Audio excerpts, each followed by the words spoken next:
55편 퀸과의 조우. 동료의 희생으로 얻은 길. 가람과 남은 팀원들은 피와 눈물 속에서 마침내 그의 아파트 1501 호위 현관문 앞에 도착했다. 문은 굳게 닫혀 있었지만 안에서는 어떤 인기척도 느껴지지 않았다. 민준이 휴대용 단말기로 도어락을 해제하자 문은 허무할 정도로 쉽게 열렸다. 집 안은 가람이 떠났던 그날 오후의 모습 그대로였다. 아이들의 장난감이 거실에 널려 있었고 부엌 식탁에는 그가 마시다 만 커피잔이 놓여 있었다. 마치 세상에 종말 같은 건 처음부터 없었다는 듯 평온하고도 기이한 일상의 풍경. 하지만 그 평온함의 한가운데 이 모든 재앙의 근원이 마치 자신의 집인 양소파에 앉아 있었다. 7살 소녀 서은아, 퀸이었다. 그녀는 더 이상 연구소의 환자복이 아닌 가람의 어린 딸 다은이의 것일 법한 작고 예쁜 분홍색 원피스를 입고 있었다. 그녀의 손에는 딸 소울이가 가장 아끼던 곰 인형이 들려 있었다. 그녀는 텅 빈 눈으로 텔레비전의 까만 화면을 응시하고 있었다. 그녀의 주변에는 유리관 속에 갇혀있던 가람의 가족 서윤과 두 딸이 여전히 꿈을 꾸듯 잠들어 있었다. 퀸은 가람의 가족을 자신의 것으로 만들고 이 집을 자신의 새로운 인형의 집으로 삼고 있었던 것이다. 팀원들은 누구도 섣불리 움직이지 못했다. 그들의 눈앞에 있는 것은 세상을 멸망시킨 괴물이자 동시에 상처 입은 어린아이에 불과했다. 그때 정신을 잃고 있던 가람의 몸을 다시 한번 강렬한 황금빛이 감쌌다. 그의 의식이 퀸의 정신세계에서 현실로 강제로 튕겨져 나온 것이다. 그는 거친 숨을 몰아쉬며 의자에서 일어났다. 그리고 자신의 눈앞에 펼쳐진 끔찍하고도 슬픈 광경을 자신의 두 눈으로 직접 마주했다. 서윤아, 소울아, 다은아. 그의 목소리는 갈라져 있었다. 그의 부름에 퀸이 천천히 고개를 돌렸다. 그녀의 텅 빈 눈이 처음으로 가람을 정면으로 응시했다. 그 눈 속에는 분노도 증오도 없었다. 오직 자신의 소중한 놀이를 방해받은 어린아이의 순수한 짜증과 호기심만이 담겨 있었다. 당신은 누구야? 퀸의 입에서 소녀의 맑은 목소리가 흘러나왔다. 왜 내 가족들을 그렇게 슬픈 눈으로 봐? 그녀의 질문에 가람은 대답 대신 천천히 그녀를 향해 한 걸음 다가섰다. 그는 싸우러 온 것이 아니었다. 그는 이 외로운 아이를 안아주러 온 것이었다. 나는 가람이 입을 열었다. 나는 너에게 진짜 가족이 무엇인지 알려주러 온 사람이란다. 그의 말이 끝나자마자 퀸의 순수했던 얼굴이 순식간에 끔찍한 분노로 일그러지기 시작했다. 56편 최후의 사투.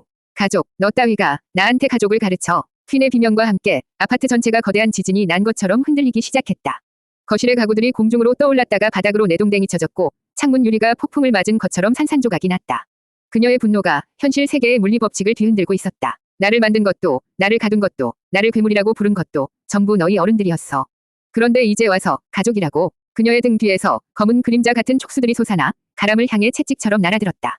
물러서 남아있던 경비대원들이 가람의 앞을 막아서며 퀸을 향해 총을 쏘기 시작했다. 하지만 총알은 그녀의 몸에 닿기도 전에 보이지 않는 역장에 막혀 힘없이 떨어져 내렸다.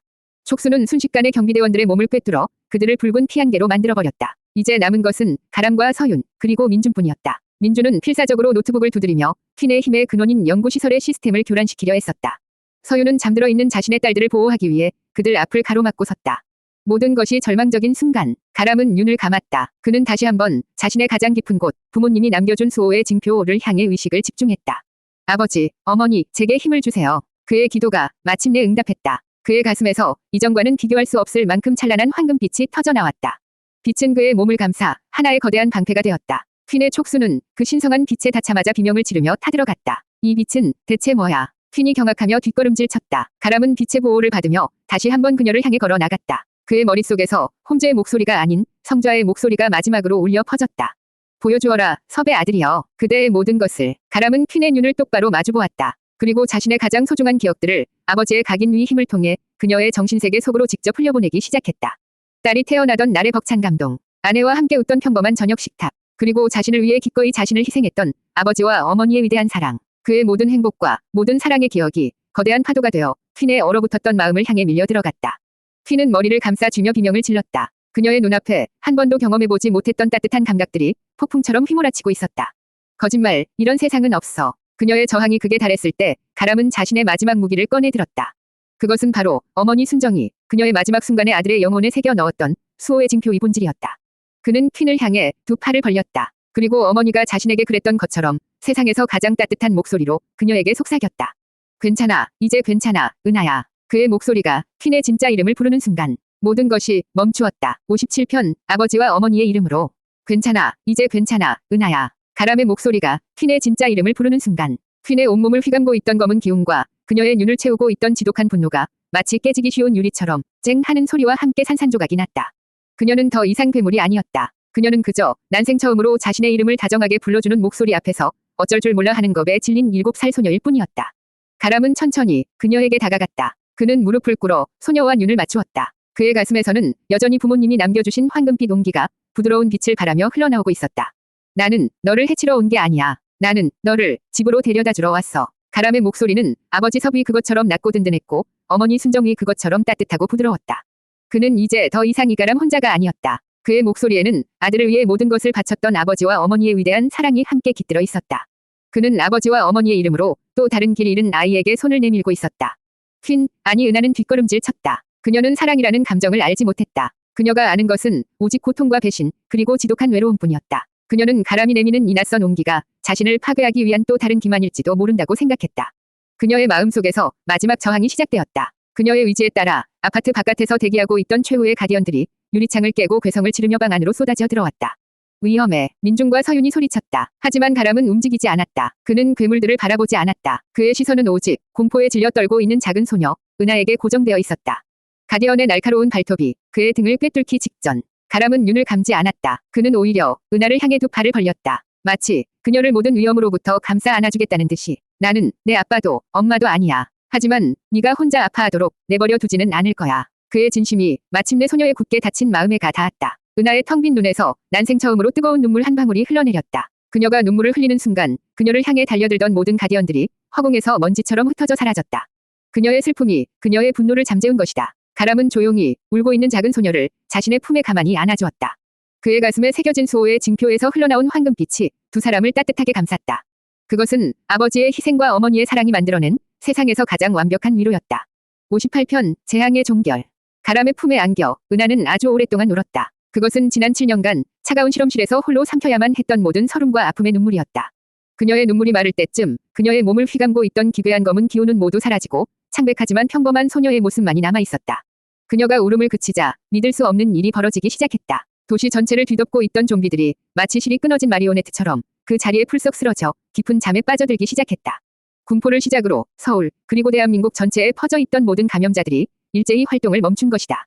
퀸의 분노가 멈추자 그녀의 왕국 또한 잠이 든 것이다. 민주는 노트북 화면을 보며 경악을 금치 못했다. 모든 생체 신호가 안정되고 있어요. 공격성이 사라지고 단순한 수면 상태로. 이건 기적이야. 재앙은 그렇게 끝이 나고 있었다. 가람은 품속에서 잠든 은하를 조심스럽게 소파 위에 눕혔다. 그리고 그는 유리관 속에 잠들어 있던 자신의 가족들을 향해 돌아섰다. 홈즈, 이제 어떻게 해야 하지? 그의 머릿속에서 아주 오랜만에 홈즈의 목소리가 들려왔다. 그의 목소리에는 처음으로 경이로움과 감탄이 섞여 있었다. 나의 역할은 끝났네, 왓슨 군. 이것은 더 이상 추리의 영역이 아닐세. 이것은 사랑의 영역이니. 가람은 홈즈의 마지막 말을 이해했다. 그는 유리관 앞에 서서 아내와 두 딸의 이름을 하나하나 애타게 불렀다.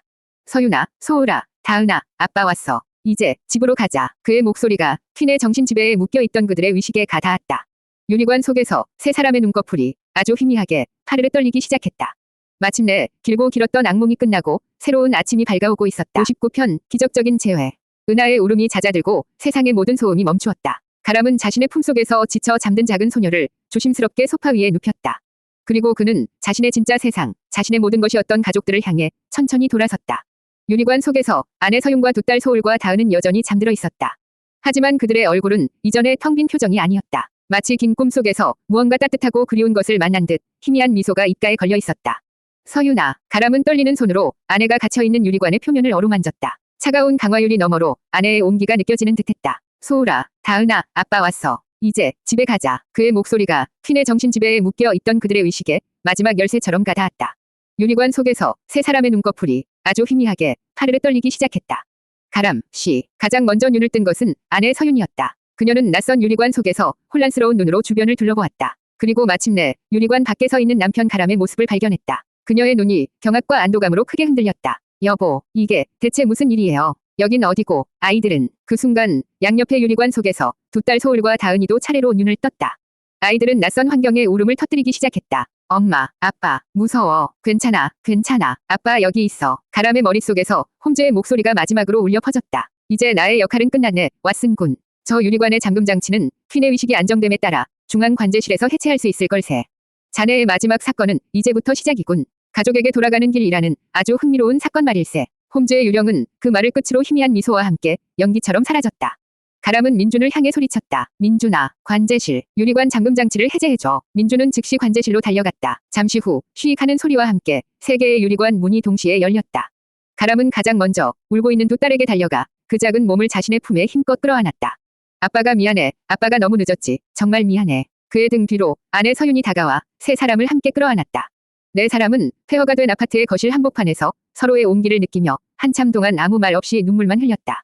살아있다는 기적, 다시 만났다는 감사. 그 어떤 말로도 지금 이 순간의 감정을 표현할 수는 없었다. 한참 후 울음을 그친 첫째 딸 소울이가 가람의 품속에서 고개를 들어 물었다. 아빠, 이제 정말 집에 가는 거야. 가람은 딸의 눈물 젖은 얼굴을 닦아주며 세상에서 가장 따뜻한 미소로 대답했다. 그럼 이제 진짜 집으로 가야지. 그의 등 뒤로 살아남은 동료들 서윤과 민준이 그들의 기적적인 재회를 조용히 그리고 경건하게 지켜보고 있었다. 60편 집으로 가는 길. 모든 것이 끝났다. 퀸 서은아는 정부의 비밀기관에 의해 안전하게 보호되었고 잠들어버린 세상은 아주 느리지만 서서히 회복의 길을 준비하기 시작했다. 가람과 그의 가족 그리고 살아남은 동료들은 며칠 후 군 당국의 헬기를 타고 폐허가 된 군포를 떠나 임시 생존자 캠프가 마련된 남쪽으로 향했다. 헬리콥터의 창문 너머로 그들이 목숨을 걸고 싸웠던 도시의 풍경이 아득하게 멀어져 갔다. 가람은 자신의 옆자리에 앉아 창밖을 바라보는 아내 서윤의 손을 가만히 잡았다. 그녀의 손은 여전히 따뜻했다. 앞으로 어떻게 될까요? 서윤이 불안한 목소리로 물었다. 세상은 완전히 변해버렸다. 그들이 알던 평범한 일상은 이제 두 번 다시 돌아오지 않을지도 몰랐다. 가람은 아내의 손을 더욱 꽉 잡았다. 그의 눈에는 더 이상 미래에 대한 불안이나 과거에 대한 죄책감이 없었다. 오직 사랑하는 사람들을 지켜내야 한다는 단단한 책임감만이 빛나고 있었다. 괜찮아, 괜찮을 거야. 우리가 함께 있잖아. 그의 말에 아내는 그의 어깨에 조용히 머리를 기댔다. 두 딸은 아버지와 어머니의 품속에서 오랜만에 깊고 평화로운 잠에 빠져 있었다. 그 순간 가람의 귓가에 오직 그에게만 들리는 바람과도 같은 목소리가 마지막으로 스쳐 지나갔다. 그것은 수십 년의 시간을 거슬러 그의 아버지와 약속을 맺었던 성자의 목소리였다. 그대의 아버지는 자랑스러워할 것이다. 가람은 눈을 감았다. 그의 눈앞에 단 한 번도 제대로 본 적 없었던 아버지 섭의 얼굴과 마지막 순간까지 자신의 미래를 축복해 주었던 어머니 순정의 얼굴이 햇살처럼 따스하게 떠올랐다. 그는 비로소 그 위대한 사랑의 유산이 바로 지금 자신의 곁에 있는 가족들을 통해 계속해서 이어지고 있음을 깨달았다. 헬리콥터는 남쪽을 향해 새로운 희망을 향해 날아가고 있었다. 그의 사소한 거짓말로 시작되었던 길고 길었던 여정. 그는 마침내 집으로 돌아가고 있었다. 폐허가 된 세상 속에서 그는 이제 자신의 가족들과 함께 새로운 집을 지어야만 했다. 아버지와 어머니의 이름으로 오부작 대서사시의 마지막 장은 그렇게 절망의 끝에서 피어나는 작은 희망의 불씨와 함께 조용히 막을 내리고 있었다.